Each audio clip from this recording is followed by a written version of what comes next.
करें प्लांट ऊतक की यानी कि पादप ऊतक की और एनिमल यानी कि जंतु ऊतक की, तो दोनों क्या होते हैं, अलग अलग होते हैं।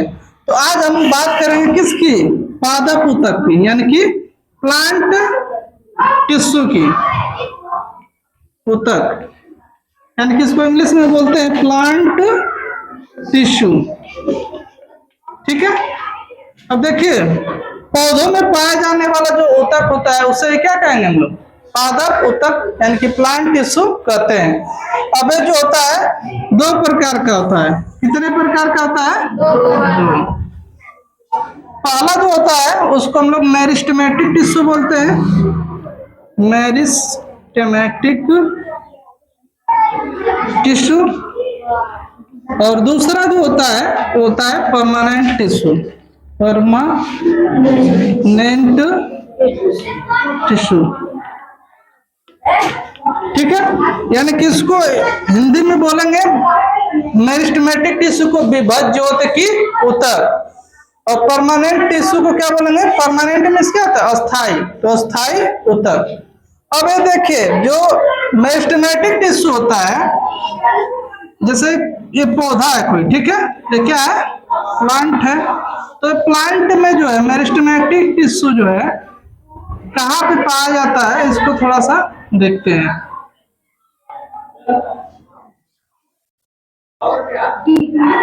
ठीक है, अब मेरिस्टेमेटिक टिश्यू भी कितने प्रकार का होता है, तीन प्रकार का। कितने प्रकार का होता है, तीन प्रकार का। एक होता है apical meristematic tissue, apical meristematic tissue, ठीक है, यहाँ पे लिख देते हैं। और दूसरा होता है lateral meristematic tissue, lateral meristematic tissue, और तीसरा होता है इंटरकैलरी, इंटरकैलरी मेरिस्टेमेटिक टिश्यू, इसको समझ लीजिएगा, मेरिस्टेमेटिक टिश्यू। ठीक है, अब एपिकल यानी कि शीर्षस्थ विभज्योत ऊतक, इसको हिंदी में कहेंगे, क्या कहेंगे, शीर्षस्थ। शीर्ष का मतलब क्या होता है, ऊपर, सबसे ऊपर, यानी कि सबसे ऊपरी छोर पे अगर कोई टिश्यू पाया जाता है, यहाँ पे, चाहे यहाँ पे इसका छोर यही होगा ना जी, अगर यहाँ पे कोई टिश्यू पाया जा रहा है यहाँ पे, तो इसको क्या बोलेंगे, apical meristematic tissue.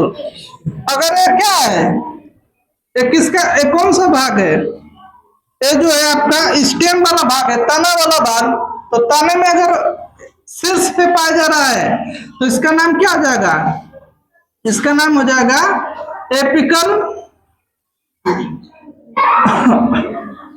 Shoot apical meristematic tissue. Shoot means क्या होता है, तना, तो shoot apical, apical meristematic tissue इसका नाम हो जाएगा। ठीक है, शूट मींस क्या होता है, तना, यानी कि शीर्ष पे, तने के शीर्ष पे पाया जाएगा, तो इसका नाम क्या हो जाएगा, शूट एपिकल मेरिस्टेमेटिक टिश्यू। अगर ये जो है एपिकल मेरिस्टेमेटिक टिश्यू रूट के शीर्ष पे पाया जाएगा, तो इसका नाम तब क्या हो जाएगा, root apical meristematic tissue, apical meristematic tissue हो जाएगा। ठीक है, अब इसका कार्य क्या होता है, ये जब विभाजित होता है तो नए नए पत्तियां क्या होती हैं, या स्टेम का क्या होता है, निर्माण होता है। ठीक है, यानी कि एपिकल मेरिस्टेमेटिक टिश्यू की वजह से क्या होता है, इसमें नए नए ब्रांचेज, नए नए पत्तियां आते हैं, और इसके वजह से क्या होता है कि जो जड़ के जो होते हैं वो आगे की तरफ ग्रो करता है, यानी बढ़ते जाता है। ठीक है, तो ये रूट एपिकल मेरिस्टेमेटिक टिश्यू। अब अगला जो टाइप है इसका नाम है लैटरल मेरिस्टेमेटिक टिश्यू।